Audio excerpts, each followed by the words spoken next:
78, very good, you got it. 79. 79. 80. Thank you guys, thank you very much. Come on everybody, follow me over here. Yes. I'm a YouTuber. It's okay. You're a YouTuber? Yeah, big one. If you film? Yes, I do. Yeah, of course. Okay, of course. so I follow you. Yeah, okay. So I would like you to ask the people if anyone would not want to be in the film, they actually be more careful. Oh, you want me to ask them? Yes, sure. It's a YouTuber here. Yeah. Some people don't want to be. Yeah. So they can be behind me, or I will be careful. Okay. Thank you. I will give you the channel later. What? Yeah, you give me the channel. So, my name is Alex. Daniel, this is Daniel, he's also a tourist here, and he says that he's a YouTuber and he's gonna be filming me. I said it's okay, but he asked me to ask you guys if it's okay for you to be on YouTube, okay? If not, just tell him and he will avoid you, or try to stay behind him, okay? Or just like watch me like this, okay? So,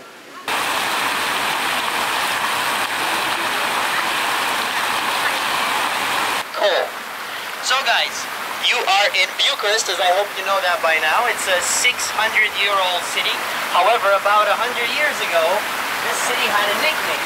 People were calling it Little Paris. Did you know that? Yeah? Why do you think they called it Little Paris? By a guy named Nicolae Ceausescu. Yeah. This guy right here is the wonderful Nicolae Ceausescu. Dictator, exactly.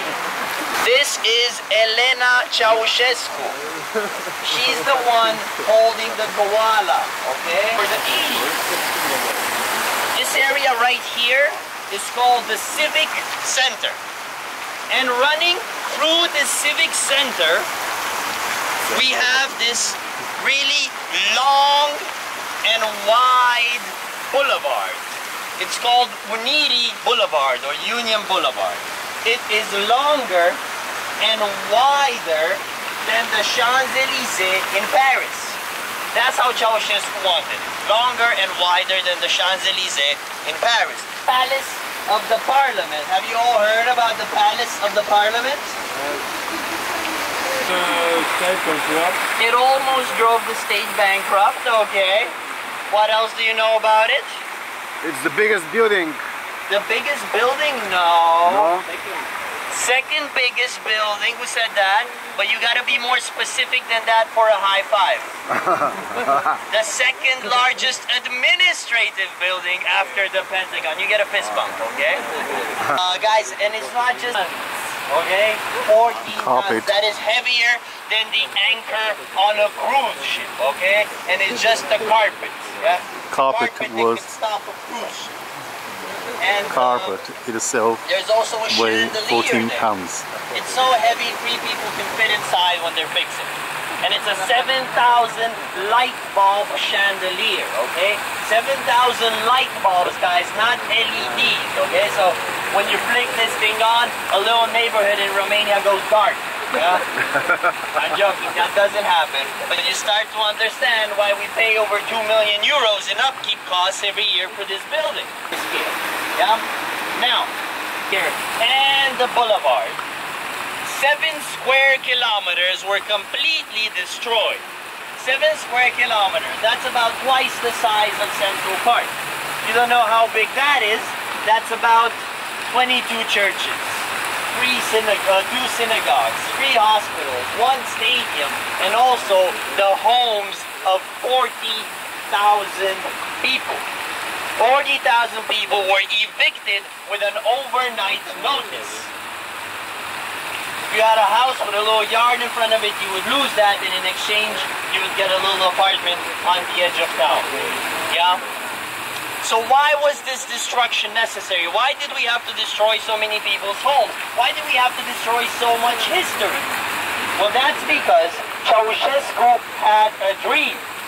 His dream was that he would stand on the balcony of the Palace of the Parliament and he would be waving down to the tens of thousands of people that would be brought there to cheer and dance and show their love for him, like he saw in North Korea. But he did not get to live that dream, because 1989 came along, the building was not finished, and in 1989 we had our revolution, and Ceausescu, well, he died of sort of natural causes, caused by bullets, yeah, and he did not get to live his dream. But in 1992, somebody else got to live that dream. In 1992, somebody else got to stand on that balcony and wave to the thousands who came to see him. And it wasn't a dictator, it wasn't a president, it was a king. Do you guys know who this king was? Sorry, what? Michael Jackson! The king of pop, okay?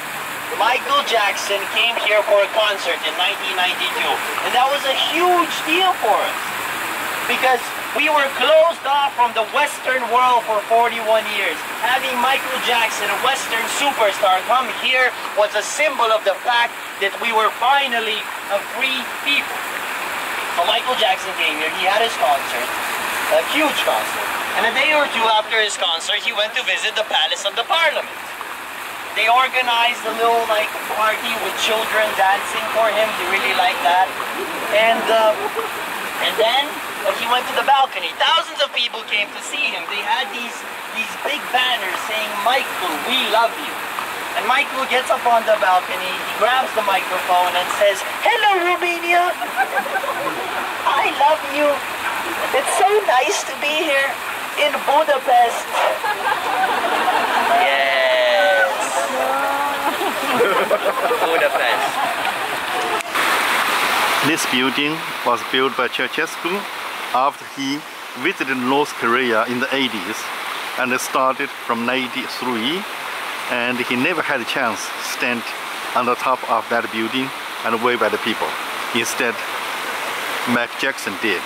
So, communism, guys, it wasn't always about dictators and oppression. It started out as an ideology. It was the ideology of the working class. Communism promised the working class three things: equality, prosperity, and progress. Yeah? And here in communist Romania, we were living the working class dream. We had it all. We had equality, prosperity, and progress. Let's start with the first one, equality. Guys, everybody here in communist Romania had a home. There were no homeless people. Everybody had a job. There were no jobless people. Everybody could go and study at the university for free, you know. We almost abolished illiteracy. And our leader, Ceausescu, he wasn't King Ceausescu, Your Majesty Ceausescu, no. He was Comrade Ceausescu, yeah. He was a comrade like the rest of us. We were all equal, we had equality. Now, progress. Ceausescu, if he wanted to build a great big bridge or a brand new big factory, he could easily do it. There was no bureaucracy standing in his way. He could easily relocate any financial or human resources that were necessary to build whatever. So he built a lot of railroads, yeah? So we had a lot of progress in terms of infrastructure growth and construction. But there's also demographic progress. You see, Ceausescu thought that Romania could be a superpower. Yeah, he was very ambitious. Thought that Romania could be a superpower, and what we needed was a super population, a super big population. How do you create a super big population? Any ideas? Steroids? No. Big in numbers. Big in numbers, huh? Children, babies, sex, unprotected sex. But babies in general, okay? To make lots of babies. See, Ceausescu and his wife, they had a great idea for how to get us to make more babies. In the 60s, they passed a law that banned abortion and banned any form of contraceptives too. So we were making lots of babies, okay? Our population was booming. And so we had demographic progress as well. Now, prosperity. Ceausescu thought that Romania should be an independent power. And for Romania to be an independent power, we should pay off all of our external debt. And how do you pay off your external debt? You minimize imports and maximize exports. You save resources in order to export them. So that's what we did. We saved resources. We cut back on the energy that we were using, cut back on the natural gas that we were using, cut back on the food that we were eating, so that we could be an independent power and export our resources, not import them.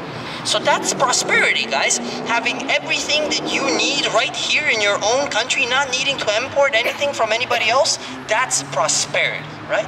So we had it all: equality, prosperity, and progress. We were living the working class dream. But what did that mean for the Romanian individual? I'm gonna need a volunteer for this one. I'm gonna need a guy, a brave guy up here to help me show you guys what it was like to live as a Romanian in the 80s. I promise there will be no impaling. Yeah? I found one, okay. What's your name, my friend? Thomas. Thomas. Guys, this is Thomas. We're gonna call him Comrade Thomas today, okay? Come close, come close, come close. Okay, so this is Comrade Thomas. This is how he wakes up in the morning. Imagine it's January in the 80s in Bucharest right now. This is how he wakes up in the morning underneath his covers. He has a sweater on like this one and a couple of t-shirts under it, you know. Maybe he has a hat on as well. He has a long pair of pants on like this, and underneath it another thin pair of pants like when you go skiing, you know. He'll show them. It's okay, we believe it, we believe it. And he, you start from up here. And he doesn't have just one pair of socks on, he has 2 pairs of socks on. And they really want to see you, man. This is how Comrade Thomas wakes up in his bed underneath his covers in his apartment in January, because the temperature could go down to 8 or 9 degrees Celsius in his apartment in the winter time, because we were cutting back on our heat consumption so that we could be an independent power, right? So Comrade Thomas here wakes up all cold in the morning. He's all cold in the morning. That's how he wakes up, and he's going. It's cold, right? And he's going. You don't have to pretend. And he's going to buy. He's looking for some food in the kitchen, right? He's stumbling through the dark. Why is it dark? Well, we were cutting the electricity off every day between certain times because we wanted to save resources, save energy, and be an independent power, right? So he's stumbling through the dark, goes to the refrigerator, nothing there. It's kind of warm anyway inside the refrigerator. Looks on the windowsill. By the way, Romanians back then would also store food. Did you have a refrigerator by that time? We had refrigerators, yes. Oh. Yes. Impressive. Very advanced economy. And Romanians would also store food on the windowsill sometimes because it was just cold enough for them to store it during the winter time. And he looks for food, nothing there, no problem. He just needs to go to the grocery store to buy some food. You see, Ceausescu and the party calculated just how much food everybody needed. They just needed to go to the grocery store to buy it. So Comrade Thomas here goes to the grocery store to buy some food. And it's his lucky day today because there are only 200 people waiting in line at the grocery store today. Yay! Yay! And for the next 2 to 3 hours, Comrade Thomas is waiting like this to buy food. Dun, dun, dun, dun, dun, for 2 to 3 hours. We also stay very close to each other because it's kind of cold, yeah? And after... really slow. After 2 to 3 hours of waiting like this, it's finally Comrade Thomas's turn to go into the grocery store. It's your turn, man. What do you think he finds? Nothing. Yes, it's all sold out. Comrade Thomas waited for 2 to 3 hours for nothing.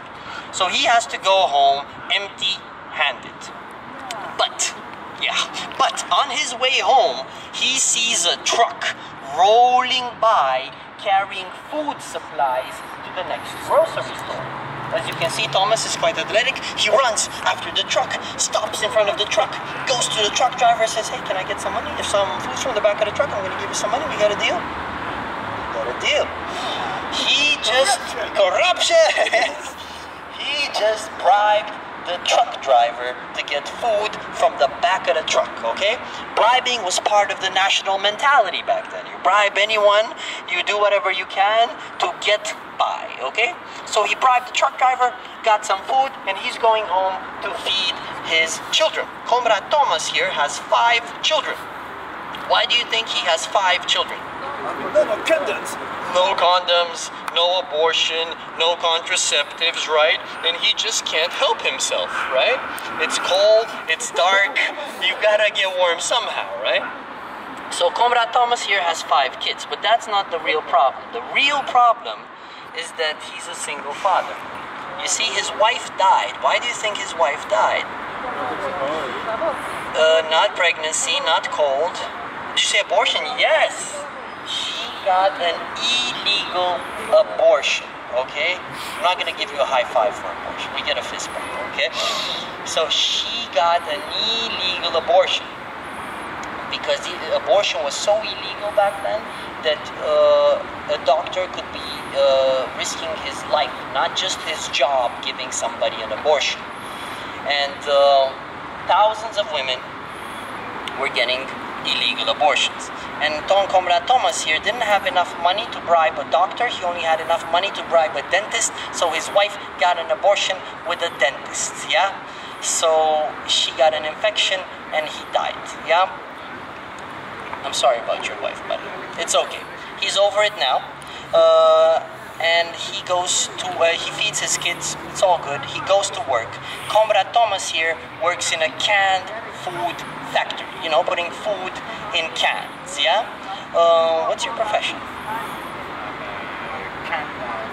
No, in real life, Oh, sorry. I'm an actor. An actor.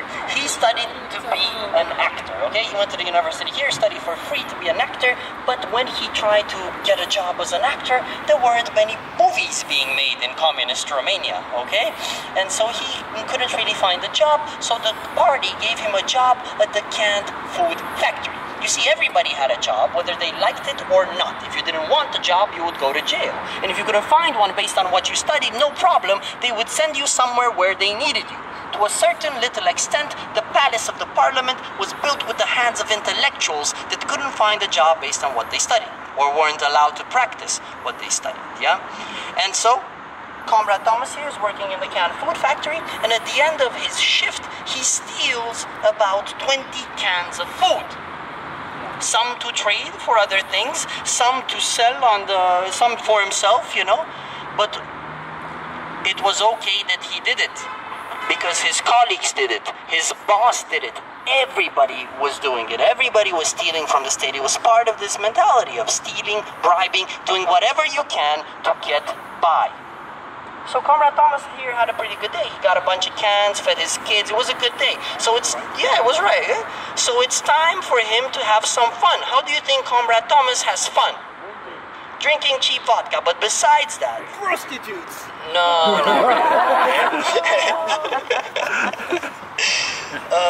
Okay.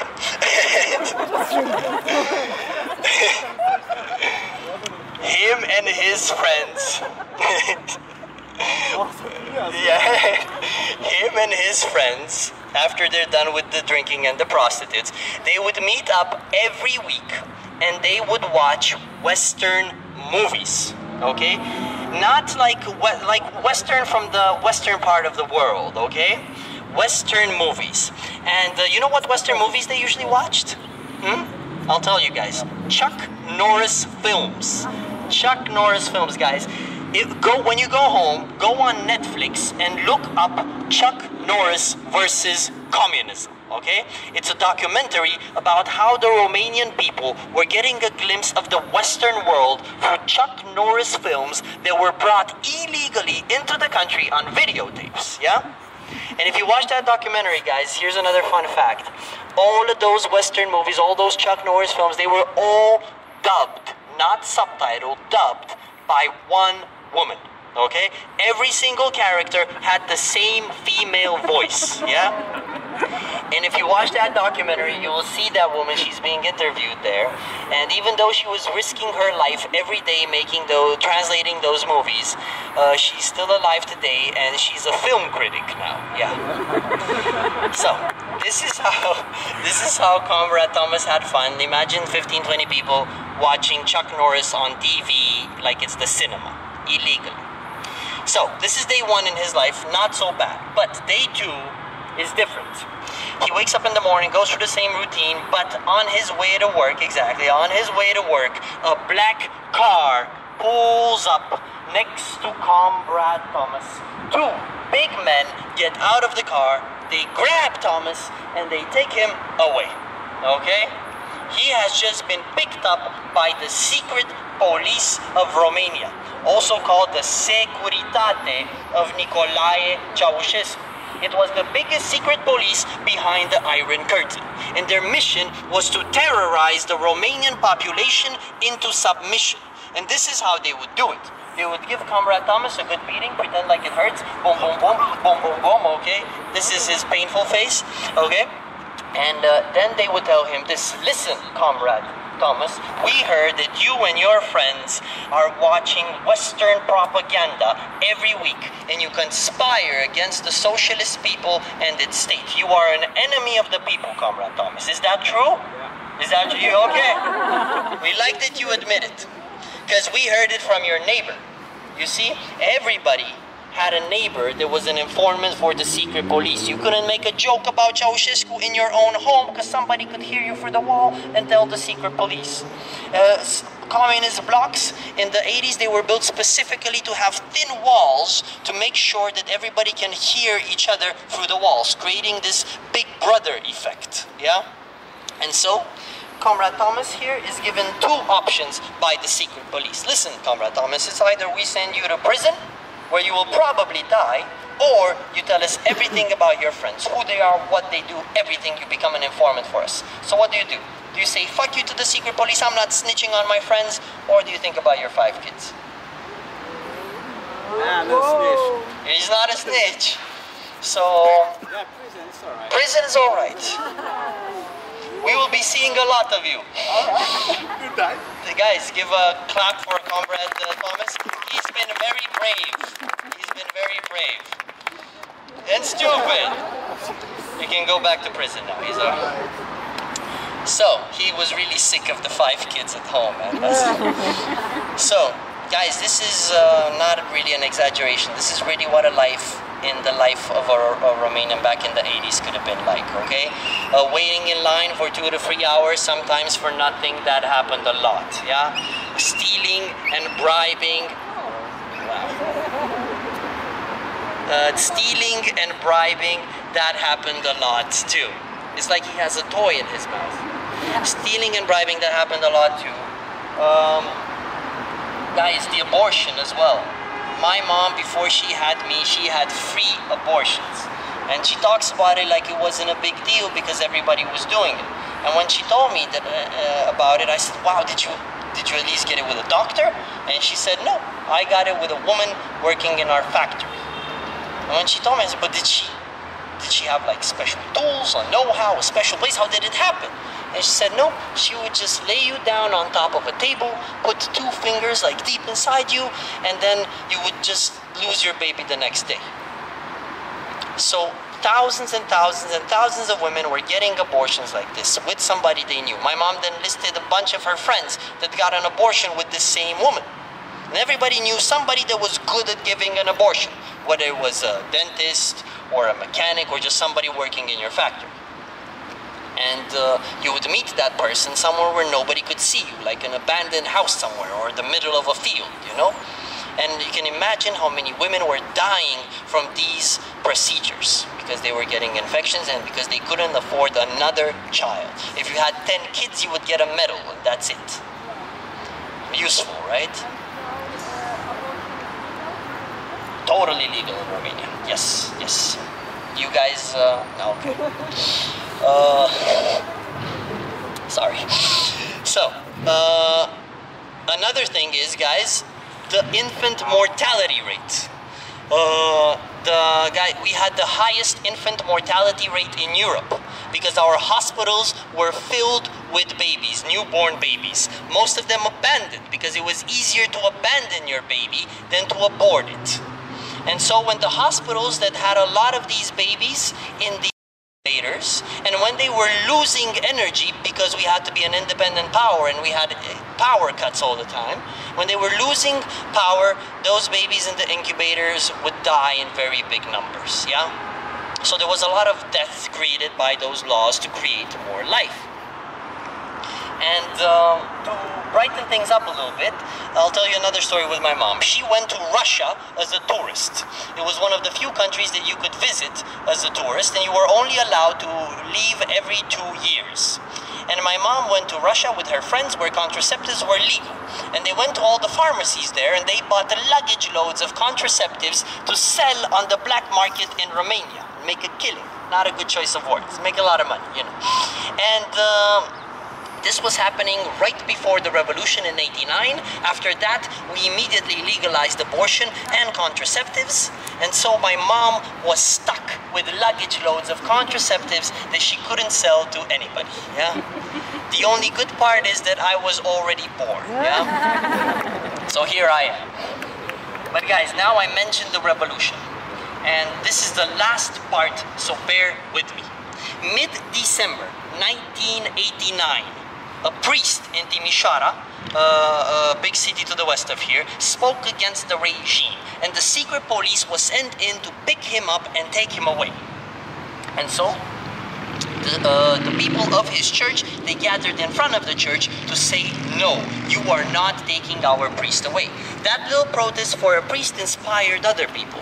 And that little protest, by the end of the day, turned into a city-wide revolt. The army was sent in, they were ordered to shoot if necessary. And so, some people died, and the revolt was quashed, and no groups larger than 2 people were allowed to walk around. So the next day, a group of 30 brave men carrying a big flag with a hole in it where the communist coat of arms used to be, gathered in front of the central cathedral in Timișoara, and they started waving that flag and singing a forbidden song. Do you know what song they were singing? Yeah. Wake Up Romanian, exactly. They were shot at by the army as they were singing that song. Some of them died, but they managed to wake up the city once again. The next day, people heard about this, and 100,000 people were pouring into downtown Timișoara protesting against Ceausescu. And in the meantime, none of this was on TV, none of this was on the radio. There were only rumors spreading that a revolution is brewing in Timișoara.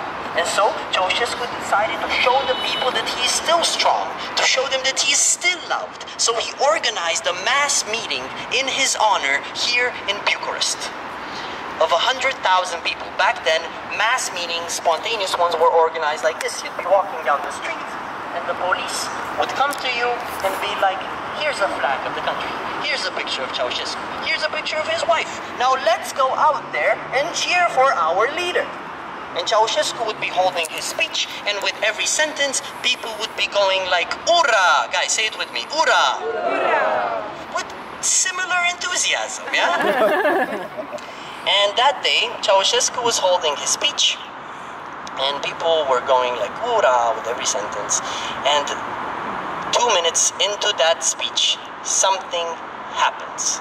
You start to hear boos, you start to hear screams, you start to hear firecrackers. And guys, if you go online and you look up Ceausescu's last speech, you will see the face of a dictator when he realizes that he is no longer feared by the people. You will see him stopping mid-speech with his hand up and he just half open, mouth half open, he just can't believe it's happening. And guys, the best part, I mean, after this, during the booing, Ceausescu tries to calm the people down. He says, "Comrades, calm yourselves, comrades, sit down." His wife was always with him. You can hear her screaming, "You over there, shut up, you over there, sit down." And guys, the best part is that all of this was live on TV and radio. Everybody sitting at home around the radio, they could hear those boos. They could hear how the dictator was losing power. And everybody around that radio that heard this, they put their jackets on and they ran outside. 100,000 people came down here and they merged with the other 100,000 people that he gathered, and they started to protest against Ceausescu. The army was called in again. And this time, the people created, this time the people created like a human chain to stop the tanks from coming. Can you see that? A human chain to stop the tanks from coming. Can everybody see it? Yeah? Some people even sat down like this to show that they mean to be peaceful, not violent. Do you think that stopped the tanks? No. The tanks just rolled over those people. A lot of people died, but that only pissed off the Romanian people. The next day, 200,000 people came down here in University Square to protest against Ceausescu. And that's the day the army joined the revolutionaries, the police joined the revolutionaries, and they switched sides against Ceausescu, who had to leave. So he got into a helicopter and he flew away. The moment he got into that helicopter is the moment the dictator became a fugitive. And he was captured that very same day and held captive for a few days until the 25th of December. What's the 25th of December, guys? Christmas. And what did Ceausescu get for Christmas? Bullets and death. But before that, he got a trial. He got a 2-hour trial for him and his wife by a military tribunal. You remember her, the one with the koala, right? So, in only 2 hours, Ceausescu and his wife were sentenced to death for crimes against humanity and for completely destroying our economy. And they barely waited for the trial to be over. 5 to 10 minutes after the trial, they took Ceausescu and his wife, tied their hands behind their backs like this, put them in front of the first wall that they could find, in front of a firing squad that just went without, yeah, good sound, without even waiting for the order to fire. And some people, well, and all of this, guys, by the way, all of this was filmed and broadcast on national TV that very same day, Christmas Day. That's what the Romanian people got for Christmas in 1989. And you may be thinking that it's kind of brutal, even though he was a dictator, only a 2-hour trial. Not so ethical, right? And then putting it all on TV for everybody to see. But the thing is that a lot of people argue that the Romanian people needed to see it, to know that he's dead, to believe that it is finally over.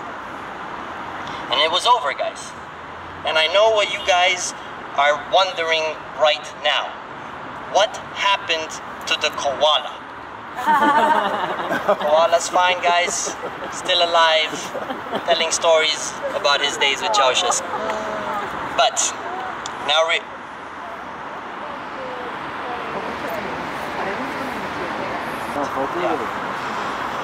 okay, and guys, the dictator was dead. We were becoming a capitalist country, a democratic country. The only little problem was that the people coming to power were the second level of corrupt communist politicians. And that's the problem of this country today, guys. It's easy to fix the abortion thing. You legalize abortion, give condoms to everybody, right? It's easy to fix the economy. You pass better laws, you wait for the economy to heal. It's easy to make communist blocks look a little better. You put some paint on them and they're gonna look better, right? That's not a very good example, but you know what I mean, okay? And what is really hard to fix, though, is the morality and the soul of the nation. The morality and the soul of the people after 40 years of communism. When being a hero could get you killed, like what happened to Thomas here, where being a snitch could get you rewarded. When you couldn't trust anybody, not even your own neighbor, you're living in a state of paranoid schizophrenia, thinking that the walls could hear you. After 40 years, when stealing and bribing were considered okay, after 40 years like that, it's the morality and the soul of the nation that is really hard to fix. And I'm 30 years old, guys. I was 6 months old at the revolution, and I'm finally starting to see some change. I have one last picture for you. Last year, guys, when the government was trying to pass a law that would legalize a certain level of corruption so that certain people in a certain political party could stay out of prison. Actually, they were passing this law in the middle of the night. The next day, 250,000 people gathered in front of the government building in Victoria Square to say no. And as you can see in this picture, at the same time, 250,000 people put up their flashlights to the air and created this big web of light. And at the same time, guys, 250,000 people, as they were standing with their flashlights to the air, they started singing a song together. You know what song they were singing? Wake Up Romanian, exactly. So after 30 years, we're finally starting to wake up again and to say no to our oppressors. And that's the moral of this story, guys. Wake up and say no to your oppressors. Thank you very much, guys. That's the end of the story. Ooh.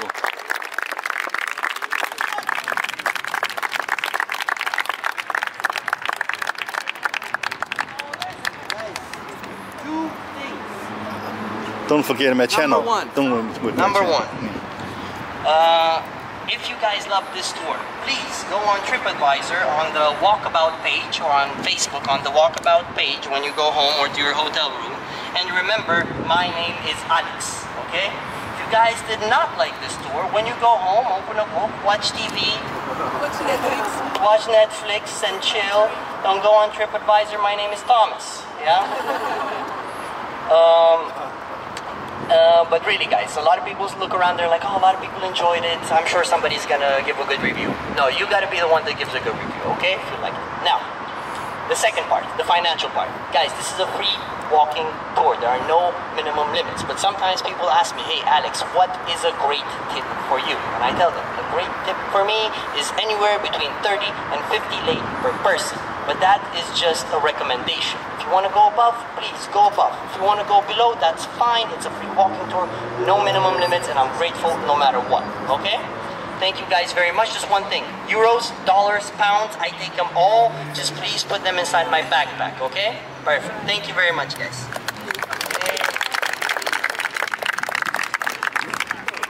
Anyone want to know my channel? Oh, yes. He asked me to, if you guys want to see yourselves on YouTube and you want to see his channel, he has a card, okay? He actually gave it to me. He has a card here, so if you guys want, you can come and take a photo of this card, okay? I'm going to leave it with him so you can take a photo with him of the card, okay? So you know. I just put it here. You can just come here to take pictures if you want to. Yes. You too. Enjoy your trip. Thank you very much. Thank you very much. Thank you, Alex. It's great, very powerful speech. I make a good video for you. Okay? Thank you very much.